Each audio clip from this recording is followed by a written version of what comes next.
Hello, everyone. What a wonderful opportunity to actually come out and share our ideas. So before I start anything, I want you all to take a second to just ease in, just notice how you're feeling, and I want you to go back in memory to one of your best moments in life. And I don't mean performance, I mean one of your happy events. And just notice what comes up, okay? And as you all are doing this and through the talk, I want you all to notice thoughts, images, feelings. Don't judge good or bad which comes up, because what we're tapping into is the field of potential, which is a gift and which is something which came across to me from the elephant world, which you all will surely get to know as we weave in the talk. Yeah. I'd like to begin with the quote by Dr. Carl Jung, who's one of my favorites. So he asks the question, what did you do as a child that made the hours seem like minutes? Therein lies the key to your earthly pursuits. So if we just ponder on this for a fraction of a second, what comes up? What did we all like doing as kids? Play, imagination, curiosity, adventure, right? If you've seen small kids, you've seen animals, be it children or adults, they're still in that state. What happened to us, or what's happening to us as adults as we grow up, is we tend to forget this. And I'm going to start with this example of a young golfer. Okay, so this was a guy who would tend to sit on the fence. You know what we say, the Trishanku state? So he would say, oh, I don't know, ma'am. Oh, I don't want to know psychology. You know what? It's too scary.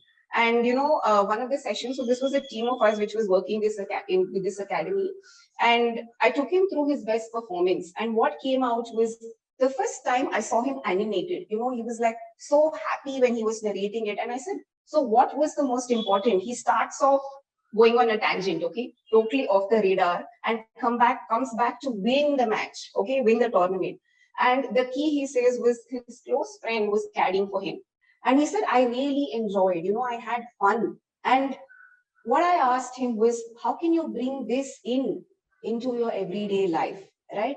And the next time I get to know, I see him after a month, and there was this distinct shift. Okay, distinct. I'm doing this. You know what happened in the tournament? Da, da, da, da. And I had this smile going from this end to that end. And he said, yeah, I know I'm not sitting on the fence, right? So I said, what happened? And he said, you know what, ma'am? I did one thing. Can you all guess what that one thing could be? It's something really simple, and that's we tend to forget and ignore the simple things. He said, I stopped snoozing my alarm in the morning. Okay. And now I want you to be very careful here. It's not just about doing. So he said, I wanted to get up in the morning, every morning, okay, and actually go for a run before the world wakes up. Okay. And he said, doing that one thing shifted the pace of my day. I just felt so alive. I came into myself, and the next tournament, I took it as an adventure. And if you look at golf, especially, it's really long, right? The tournaments, the day is also really long. You have to learn to switch on and switch off. And he said, I was, making up poetry, I was humming songs, and I enjoyed the tournament. So my question to you all is, are we in sync? Are you in tune with your own self? How are we waking up in the morning? Are we tired?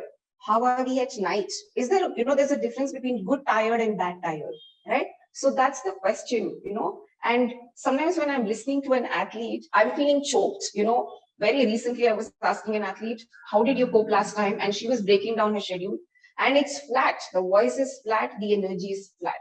And this is what is the essence of why we need play. And this is something I understood a lot more when the elephants came into my life. So I have to mention here that both the elephants and sports psychology chose me. It wasn't the other way around. In fact, I had to be coaxed to go for the sports psychology interview because my base initially was a master's in clinical. And the first time I met these beautiful souls, I've come back and cried. I have to mention that these are captive elephants. So, they've gone through a lot of abuse, they've gone through a lot of trauma, but that vulnerability they show, right? And when they put out that trunk to you, right? I don't know if there's anything more humbling, more touching. Apart from that, I've never had, something touched me. Literally, it opened up my soul because there's a reason they're called gentle giants, no? Because the vulnerability they show, right? When someone they know is going through distress, or when they're in distress, that trunk, right, has so much, from eating to drinking to reaching out to you. So there's aliveness, there's that connection, especially the younger generation. There's so much on social media, right? Who do we get in touch with when we want to share our intimate moments? When, be it your happy event, you're sad. Can you really go put that on Instagram, right? And I'm not saying it's wrong to be on, social media, but I'm saying also the network, our close circle, right? Because our resilience, our vulnerability comes from here, right? And I have to mention this very young elephant who's currently in rehab. And, it was a bit of a distress in just getting her because there was a little more complication. But she recognized me, even in that stress, state of utter stress, right? The tone. And then she put out her trunk. And then I just kept calling her name. And then there was that reassurance time and again with the trunk. And then I started playing. And see, do you see the connection again? Play, because it brings us movement. If not, we're too much in the headspace, right? So, and this is something I also saw a lot, there was a striking image of the Coog floods. Do you remember the landslides which happened 3 years back? So I was part of the volunteering group for a very short amount of time, and it's heartbreaking. But there was this one camp in particular, okay, which really stands out in memory, because as we were going in, and I could feel the distinct shift in energy, right? And you didn't feel that this was a disaster management camp because people were engaging, people were engaged. And, incidentally, it was run by a host of women. So I asked one of the ladies there, I said, so, what is it? It's this camp is so different. And, what are you doing? She said something. She said, look, I know I'm safe, but then what is being asked of me here, right? What can I bring here? And that's the question I want to ask. Why do we do what do we do? Do we just want to earn XYZ? Do I just want to be famous? Do I just want to give a talk? Or do I want to go, what's actually needed? What would really help? What is it that I'm trying to birth? An idea as well. And in fact, I have to tell you all that this flow which came through was when I was asked if I would, be interested. And I sat down with what's going to help? What do we need as a collective at this point of time, right? So if you look at our rituals, right? Why do we have festivals? Why do we have singing, dancing, right? There's movement. And now I want to take us through what was currently happening especially during Tokyo Olympics. We all remember what Biles said, what started with Osaka. Naomi opened up Pandora's box, right? And one thing in particular that Biles said, she said, the number of people tweaking you, tagging you, tweeting you is insane before an event. And she said the amount of pressure it puts on us. And I remember during my own PhD phase, one of the cricketers made this comment when I was collecting data. He said, we're so used to a particular image, right? That we're doing this on and off, on and off. Sometimes something's happening at home and I can't emote. And this has something which has distressed me so much. And the number of elite athletes I hear, sometimes at the highest point of their career, going, look, I don't enjoy. So what am I trying to tell here? That we are not robots. We have to be in sync with life. And I think there's no greater, more beautiful example than nature. If you look at nature, right, there's nothing which blooms 24/7. There's nothing which is happening throughout the year. Imagine if we had the sun through the day. So even when you sow a plant, right, let's say a small tiny seed, you first have to clear it, you put the seed, you water, and you wait for the growth.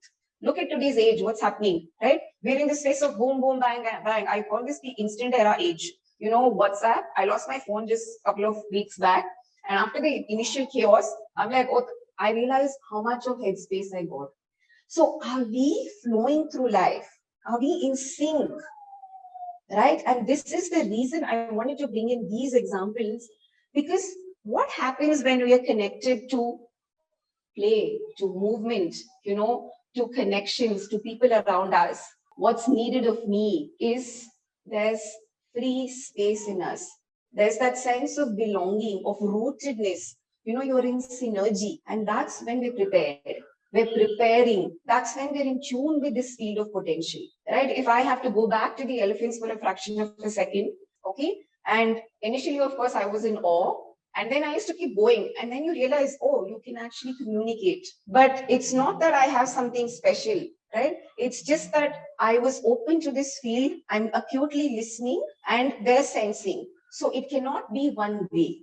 right? And look at our current age. We function like robots. We wake up in the morning, do. So something that I tell the athletes, okay, and I'm going to come to my role over here is you're going to take 15 minutes in a day just for yourself, okay, and do something which has nothing to do with performance, nothing to do with how good, how bad you are, but just sink in. And trust me, if you can start doing this, and if you're a night person like me, right, you will tune in, you'll just really feel that breath coming back.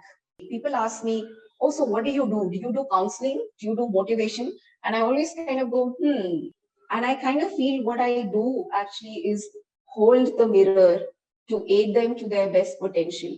You know, that homeostasis, what was happening to biles, what happens to all of us is we're on a sympathetic overdrive. That's where the stress hormone, the cortisol is kicking in more and more and more. And then we reach that place of fatigue. Why do we want to go on a holiday, guys? Which was the place you chose? Because of the adventure, right?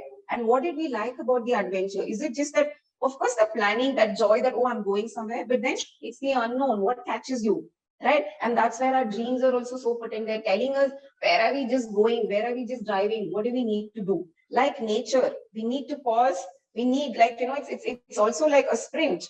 A sprint is you go all out. You tell the same thing to a 400, 800 meter runner, they're going to laugh at you. They say, ma'am, I'm going to fizzle out. So are we in balance? Do you get that? What I'm trying to say is what we need is to be in that state of balance.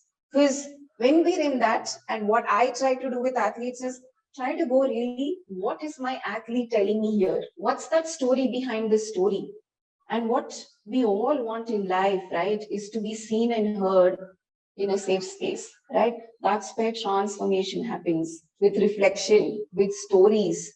And then you're not just doing the process, you're enjoying the process. You are in a state of wholeness, well being, in the present, and living that adventure.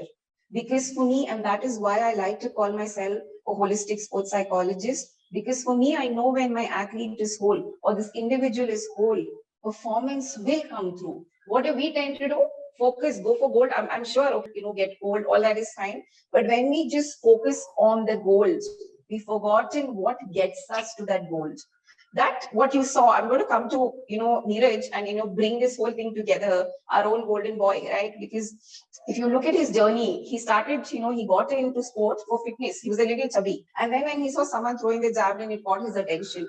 And when he runs, I mean, it's just beauty, right? It's art just seeing him perform. But then for those who know his story, 2 years back, he had this injury and then go through the downs and the ups and then come up and see what he opened up for all of us. That hope for generations that, look, we're also on that world stage. And what was most heartening is what I tell athletes, that his coach told him before the finals was "Jaake maze karo yaar," which is literally in English, go have fun. Because we tend to forget that. He told one of the admin staff, okay, so first thing he said was, "My bache kaise hai? How are the kids? Are they inspired?"